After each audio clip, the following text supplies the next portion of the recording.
Dottoressa Manzini, dal 19 settembre al 31 ottobre una ventina di iniziative stanno coinvolgendo l'ULSS 4 e 7 comuni del territorio aderenti alle iniziative per migliorare l'accoglienza nelle comunità con persone affette da Alzheimer o da altra tipologia di demenza. Le persone, la memoria, i luoghi, la città amica delle persone con demenza è il titolo dell'iniziativa. Di cosa si tratta e perché avete sentito l'esigenza di realizzarla? Grazie. Allora, questa iniziativa diciamo che non è una cosa nuova, nel senso che da anni come azienda sanitaria siamo impegnati in diversi fronti su questa tematica e soprattutto il tema dei centri sollievo per le persone con demenza che si sono sviluppate nel corso di questi anni nella nostra azienda, grazie anche ai finanziamenti della Regione Veneto, ci hanno portato via via a come dire, alzare sempre un po' di più il livello delle iniziative che ogni anno in occasione della giornata dell'Alzheimer, che è il 21 di settembre, abbiamo fatto.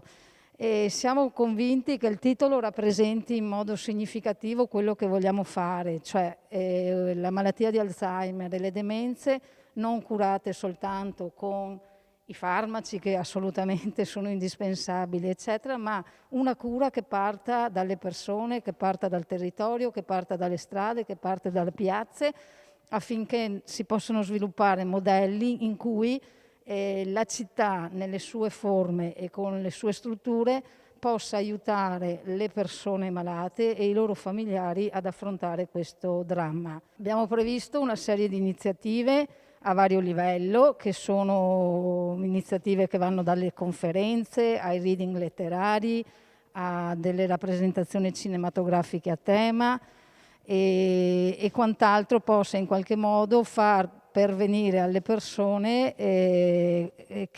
quelle che lo vivono, che non sono sole, e far conoscere a tutti quanti che questo è un problema del nostro tempo, è un problema che può coinvolgere tutti e se la comunità sa farsi solidale, forse ci sono più possibilità di affrontarla in modo completo. Ecco, dottoressa, lei ha proprio citato alcune delle iniziative che si stanno realizzando. Il 1 di ottobre, qui nella nuova sede del distretto sociosanitario, verrà inaugurata anche una mostra fotografica dal titolo "L'Alzheimer non si nasconde". Cosa volete rappresentare con questa mostra? Cosa volete raccontare?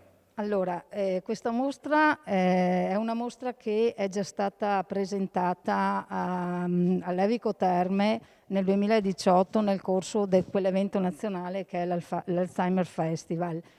Allora, per chi non lo conosce, Ferdinando Scianna è un fotografo di fama nazionale e internazionale che ha in qualche modo voluto offrire la sua arte, le sue capacità facendo delle foto a dei familiari o a delle persone con questo tipo di problema.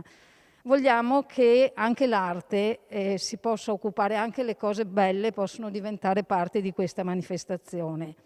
Quindi con questa mostra noi vogliamo offrire creatività pur parlando di un tema che ha come dire, dei lati veramente difficili.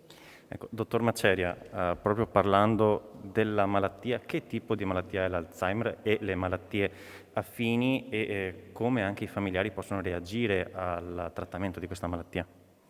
Beh, come tutti sanno, la demenza è una malattia degenerativa e colpisce la mente delle persone, per cui la prima cosa a essere colpita è la memoria, la perdita della conoscenza del perché si fanno le cose e di cosa si fa. Quindi una persona perde la storia di se stesso, perde le relazioni con i familiari, almeno da un punto di vista formale, perché come abbiamo visto dal punto di vista invece emotivo, queste relazioni continuano ad esserci.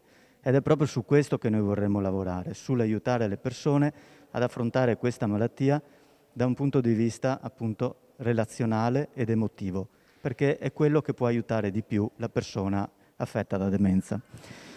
Ecco, è un problema sociale che coinvolge un po' tutto il mondo, se vogliamo.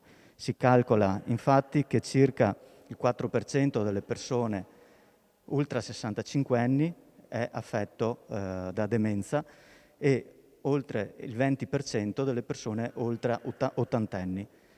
Quindi se facciamo una piccola stima, nella nostra ULSS potrebbero esserci dai 2.600 ai 2.800 malati di demenza. Ultimamente anche nella nostra ULSS abbiamo dei casi di persone giovani, quindi sotto i 50 anni.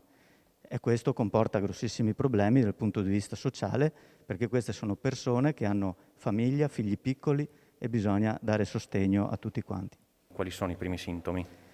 Beh, sarebbe importante introdurre anche dal punto di vista culturale l'idea che anche la nostra mente ha bisogno di un check-up periodico, per cui gli screening della memoria sarebbero importanti.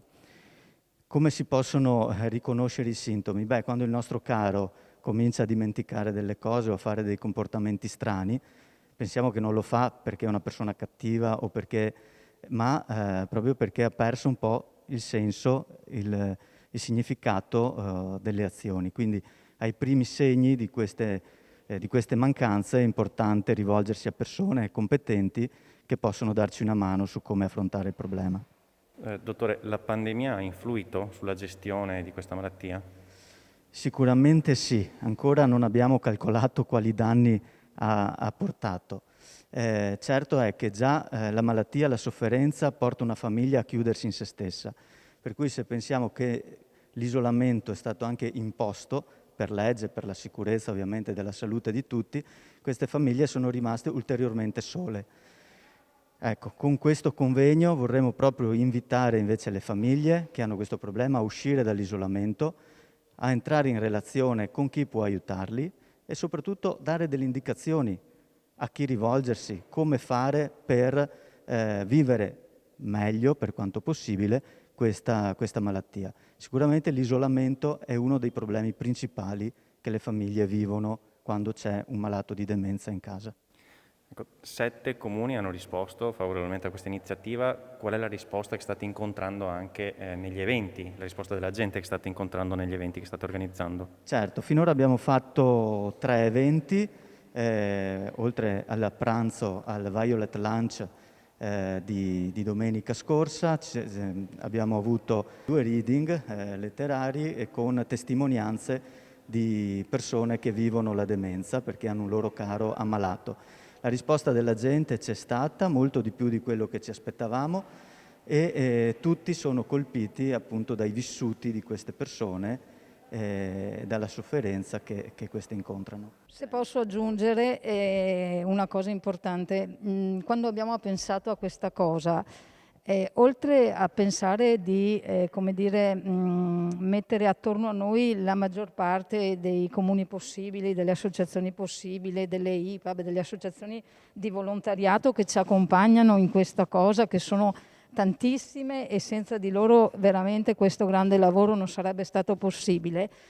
Abbiamo anche pensato, ma com'è che possiamo attirare l'attenzione anche di coloro che non sono direttamente coinvolti dal problema, no?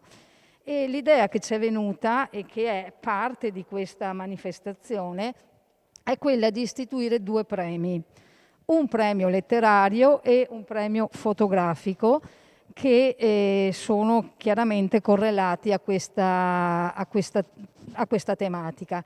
Perché l'abbiamo fatto? Perché ci piacerebbe anche che altre persone, giovani, meno giovani, eccetera, appassionati di scrittura, appassionati di fotografia, potessero cimentarsi nel rappresentare questo fenomeno e in questa maniera cercare di tirar dentro tutta la comunità, non solo la comunità che ha un malato al suo interno, ma anche quella parte di comunità che non è malata e che comunque è parte integrante.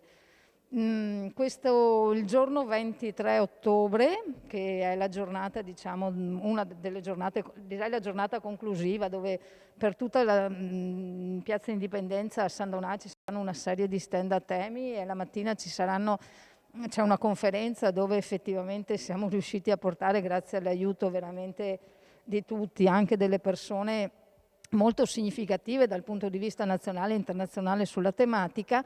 Al pomeriggio, oltre alla presentazione di un paio di libri, ci sarà anche la premiazione del concorso letterario e del concorso fotografico. Quindi un modo anche per avvicinare anche i giovani alla tematica. Assolutamente sì.